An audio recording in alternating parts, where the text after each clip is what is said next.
Hello everyone, I'm Ray and you are watching The Buzz. On today's show, we're back at our short residency of The Voice to bring you the top 13 contestants. Then in our artist spotlight, we have the new politics. And then we're in Beverly Hills to talk to some of the cast of How to Get Away with Murder and talk about their final season. So get ready for the fastest half hour on TV. Roll that intro. Hey, I'm Tom Arnold. Let's get buzzed.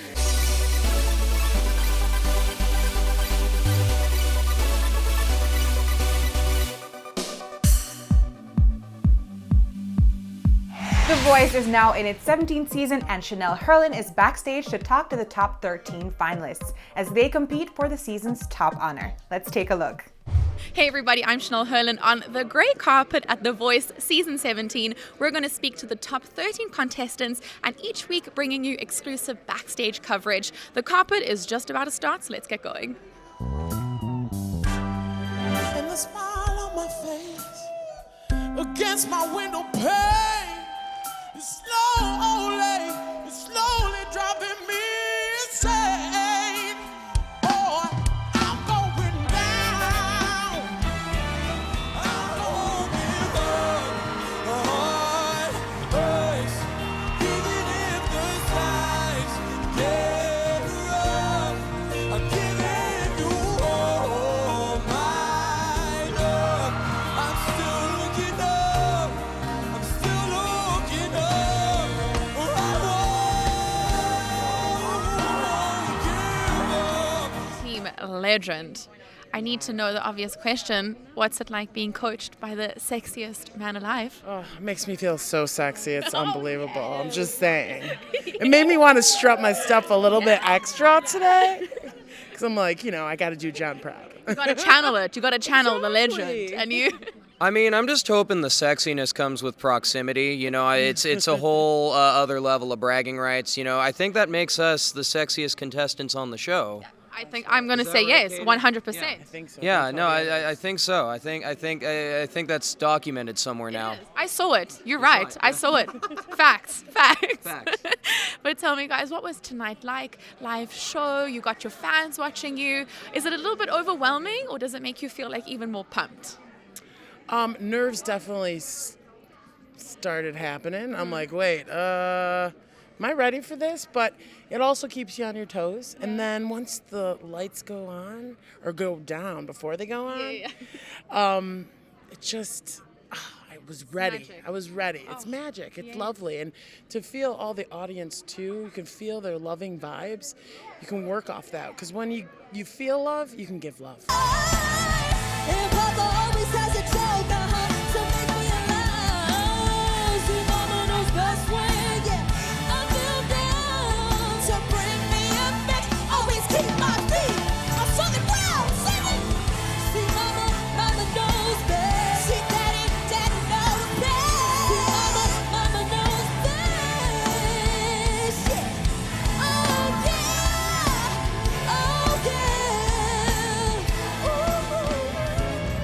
I love you, baby, and if it's quite alright, I need you, baby, to on the lonely night. I love you, baby, trust in me when I say, oh, pretty baby, you lie.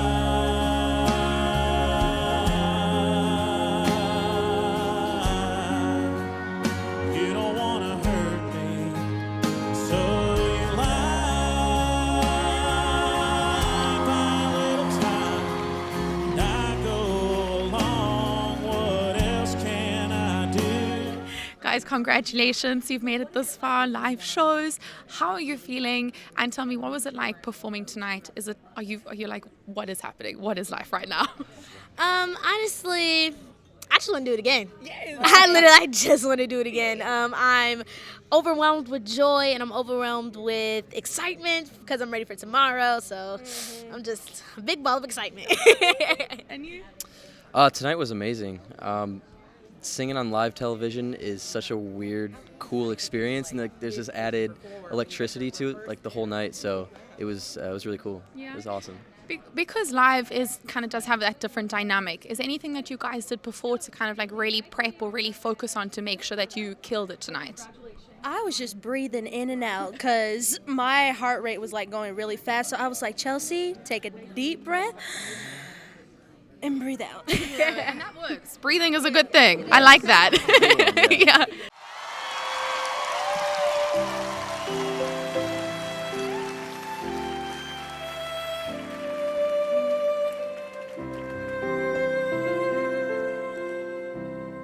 Oh, Danny boy, the pipes are calling from glen to glen and down the mountainside. How are you feeling? What was it like being there, knowing it's live shows and audience votes now? It was kind of weird being there, just like, oh my gosh, this is live, and if anything goes wrong, but it went really well, and I'm very happy with how it went. Good. Yeah, it was a lot of fun. I mean, I love playing to a live audience, and just knowing that everyone is back home watching it in that moment is just electrifying for me. So I had a great time up there. Yeah. And speaking of that, have you guys had any amazing fan moments yet? I mean, your social medias are growing. People are messaging you, relating to you. Have you had any cool messages? Yeah, I've had a lot of messages just basically from small town USA saying my kids want to be just like you and they actually are inspired by you. So it's really cool to see those stories. Yeah. Get on your feet, get up and make it happen. Get on your feet, stand up and take some action. Everybody get on your feet. Okay, so I'm with half of Team Gwen, but you guys look absolutely stunning. Congratulations, you've made it this far. Live shows. How was it in the theater? How was it having the judges, live audience, everything? Tell me how you're feeling. I mean, I feel excited. I felt excited. I felt just full of joy. I just felt glad to be there, and I just felt really relaxed. I felt really relaxed. I felt comfortable on the stage. It just felt like I was right where I was supposed to be. Yes. Yeah. Yeah. For me, I was feeling a lot of energy. I was just really present within the moment and just trying to present this performance to the crowd as best as I could. Yeah. So that is a wrap here on the grey carpet for The Voice Season 17. I've had the best time. The top 13 contestants are amazing and so talented. But I want to know who your favorite is. So tweet us at buzz_access and let me know. I'm Chanel Herlin and you have just been buzzed. The Voice is on Mondays and Tuesdays on NBC. Check your local listings. Next up, we have the new politics in our artist spotlight, so stay tuned.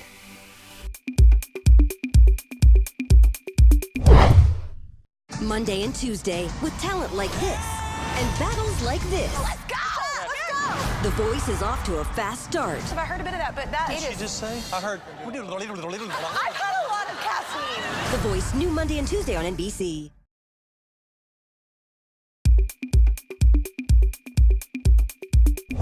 Alternative rock band New Politics are celebrating their 10th anniversary and just released their highly anticipated album, An Invitation to an Alternate Reality. We caught up with the boys backstage at the Mayan in LA to talk about the band's growth, the group's ups and downs, and what's the future of the band. Let's take a look.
to some degree, nothing's changed, which is really strange to say.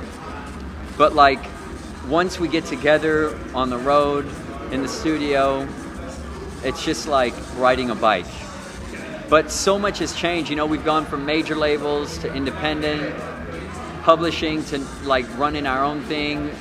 You know, we've been through the ringer. Is that the right word? Yeah. Yeah, the ringer, and somehow managed to stay relevant and stay, you know, continue to put music out, stay creative. And I think that's like, in that sense, nothing has changed, but everything has changed, if that makes sense.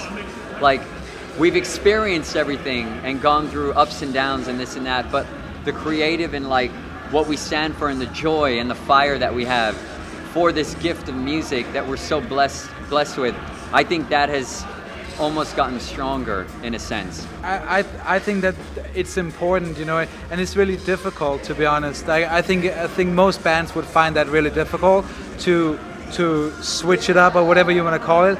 I don't think that we have never really been the band who's trying to chase radio, you know, but I do think that we are inspired by the time that we live in, and we're all music lovers, and I think that the difference between the music that the three of us listen to also creates records that sound different.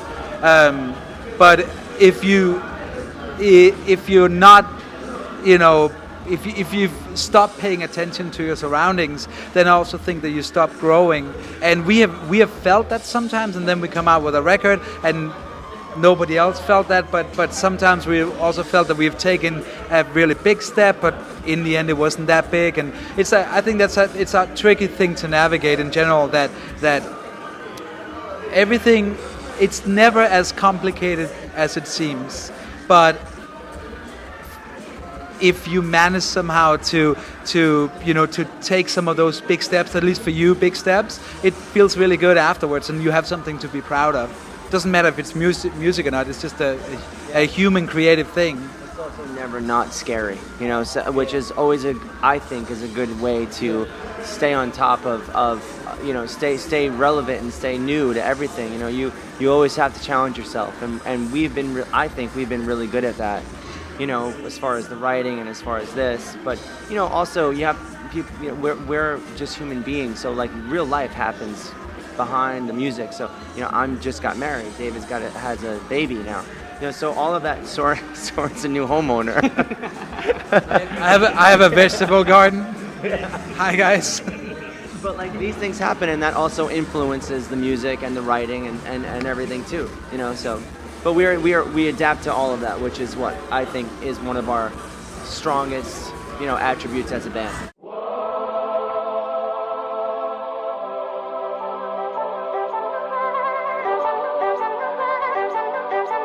I've been dreaming about you in my bed. The idea of content has changed drastically. Right. The idea of like, you know, people can create like a gigantic career in a matter of 3 years, I feel, you know, in certain ways, but it's just as quickly gone. I think there's like advantages and disadvantages, at least from when we started to now, but that's also part of life. That's regardless if you're in the music industry or not. I mean, if you're in a relationship, things change and you constantly are challenged with things. So it's the same thing. It's just how much passion and fire do you have for what you do? Where is that honesty and rawness? And, you know, again, going back to like the child mind, I think, you know. Yeah. No. Stay. Like listen to your intuition. Your gut feeling is the closest thing, in my opinion, that you'll get to something truly special. Like that's the only thing you can trust. And to be honest with you, I think like when I met David in Denmark a long time ago, he was always very good at that, and that was inspiring for me. And then I think we inspired each other, met Lewis, and we keep inspiring. Lewis still hasn't inspired us. Yeah. No, I'm like the opposite. I'm uninspiring. He's dragging us down, but we're so inspired and smart. But he's such a good drummer, and we're such horrible musicians that it's like the blob. No. No, Cern's absolutely right. I feel like the reason why we called the record an invitation to an alternate reality is because we live also in a day and age where like there's so much going on and there's so many like opinions and voices which I feel are important. Everyone should be able to speak their voice and opinion because that's a sense of expression and it will lead to something. It doesn't matter, especially if it's right or wrong or you think it's right or wrong, you know? But I feel it's important it's voiced because that leads to something, it pushes things. And I think we live in a day and age where it's also very dangerous. You know, the line to what that means is very dangerous and I'm not sure we figured it out yet as a society because technology has given us this powerful tool to do that, and I feel it also shakes a lot of issues and it shakes a lot of mental issues. It shakes up a lot of stuff, and I feel like with this record, we wanted a place where anyone could like voice their opinion or express themselves or put on headphones and escape or relate to something or make sense of something that they're going through. And I feel that like tunes in with what we've gone through with the band, going off of major labels, you know, starting our own sort of thing independently and like rekindling this fire that we have for the art that we do. And I feel this is like our voice and this record represents a new chapter in our band and it's a sense of hopefulness. What's up? We're New Politics and you've been buzzed. New Politics are currently on the City Tour with the White Keys, so please check them out if they happen to stop in your town. Don't go anywhere. We're at the Paley Center in Beverly Hills to talk to the cast of How to Get Away with Murder.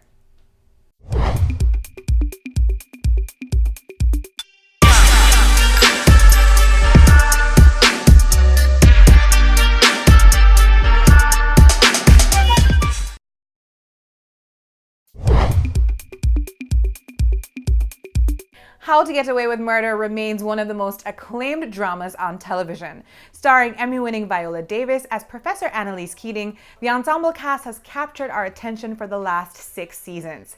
Desi Williams got a chance to talk to some of the cast about the final season. Let's take a look. Hi, I'm Desi Williams, and we are here at Paley Presents an evening with How to Get Away with Murder. We're going to talk to all of the stars, and the carpet gets started right now. Denver had files on you. They said your baby is alive, and then Nate found this.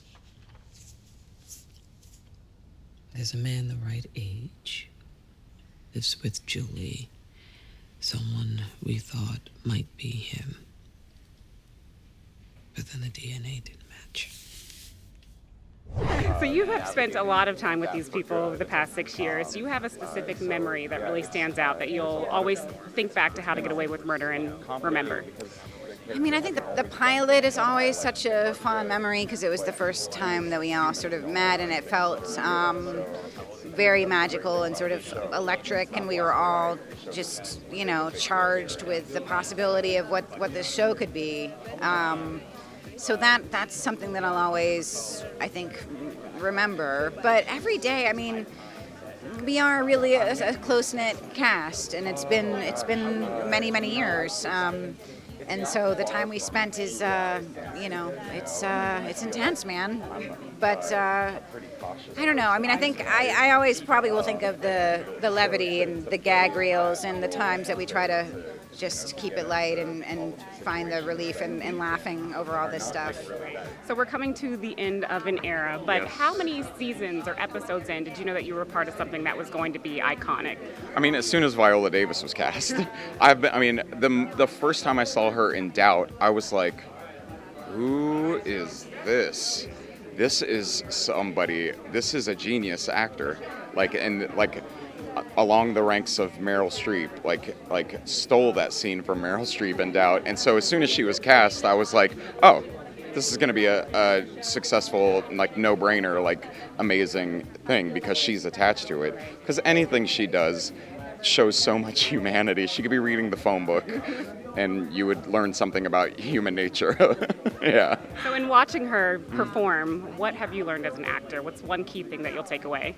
I mean, her ability to go, like, you know, to the deepest of of depths in a split second is I've never seen anybody else be able to do that. And she just walks around and she holds that deep truth in her and is able to access it. And it's a testament to how she just is she lives her life as a real person. She goes to the Oscars and wears a beautiful gown and wears comfortable tennis shoes underneath because she's like, I want to be comfortable.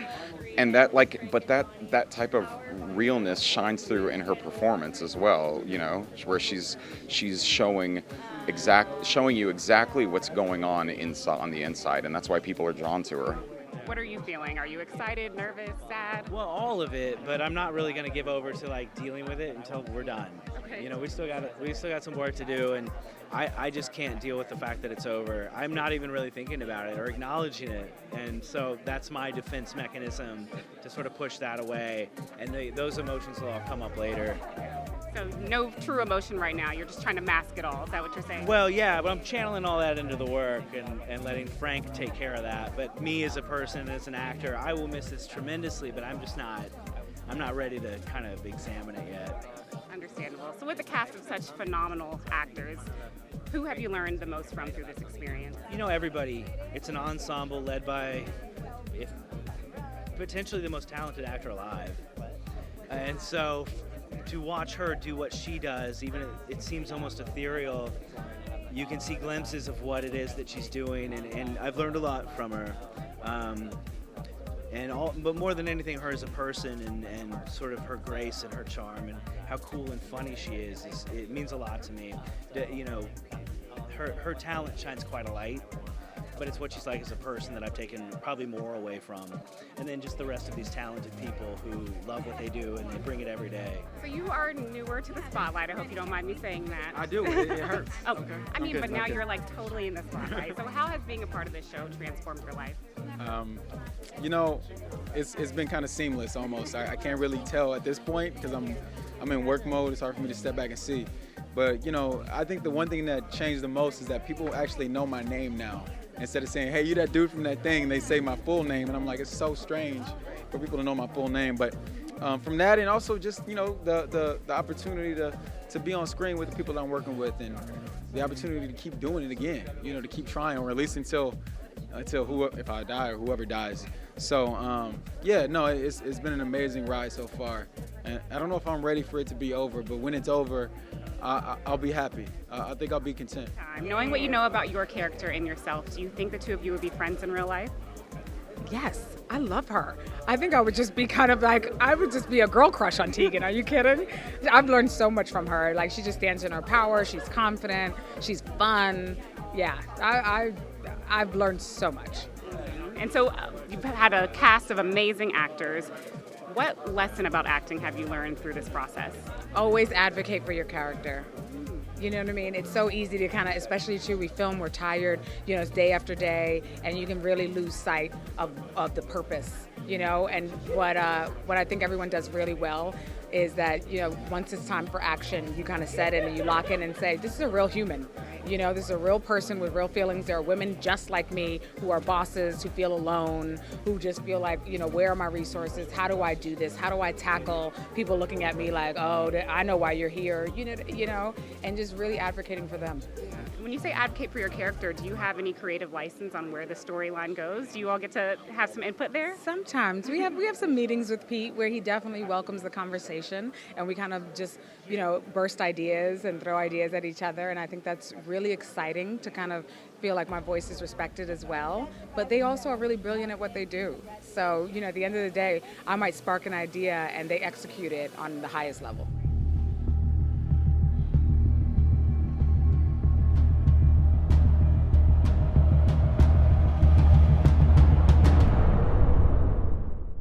For more information, go to thenewmusicbuzz.com. I'm Desi Williams, and you've just been buzzed.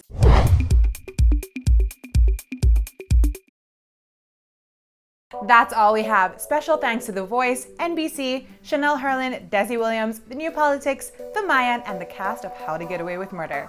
For more information and extended clips, go to thebuzzallaccess.com. Don't forget to like us on Facebook, follow us on Twitter, and double tap us on Instagram, all at buzz_access. I'm Ray. Catch you later.